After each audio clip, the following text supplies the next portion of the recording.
పిఠాపురంలో ఎలక్షన్స్ ఎలా జరిగినాయో ఒక 2 మాటలు చెప్పకపోతే, నేను పిఠాపురంలో పనిచేసి పిఠాపురం అభిమానుల యొక్క అభిమానాన్ని చూరగొన్న పవన్ కళ్యాణ్ గారికి, అలాగే పిఠాపురం యొక్క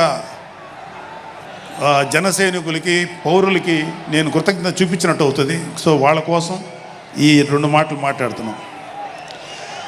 సో పవన్ కళ్యాణ్ గారు పిఠాపురంలో మమ్మల్ని పనిచేయమన్నారు.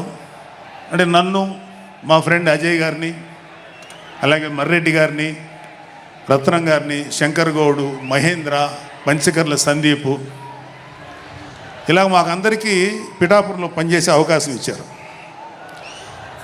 మేము పని మొదలెట్టిన తర్వాత మాకు అర్థమైంది ఏంటంటే, పవన్ కళ్యాణ్ గారికి ఆల్రెడీ ఇక్కడ విజయం ఖరారైంది. మనం ఓన్లీ పని చేస్తున్నట్టుగా ఉండడమే తప్ప మనం కొత్తగా చేయాల్సిన పని ఏమీ లేదు అని చెప్పి నాకు అర్థమైంది. నాకే కాదు మా అందరికీ అర్థమైంది. సో మేము దీన్ని ఎంత గొప్ప అదృష్టంగా తీసుకుంటున్నామంటే, పవన్ కళ్యాణ్ గారు మీరు పని చేసేటువంటి మేము ఇక్కడ ఏదో పని చేసాం అనే తృప్తి మాకు ఇవ్వటం కోసం ఆయన ఈ మమ్మల్ని అపాయింట్ చేశారు తప్ప, ఆయన గెలుస్తారన్నది, ఆయన అఖండ విజయం సాధిస్తారని ఆయనకు ముందే తెలుసు. కానీ ఆ సాటిస్ఫాక్షన్ మాకు ఇవ్వటం కోసం మాకు ఈ అవకాశం ఇచ్చారు. అయితే అది మా అదృష్టంగానే ఫీల్ అవుతున్నాం.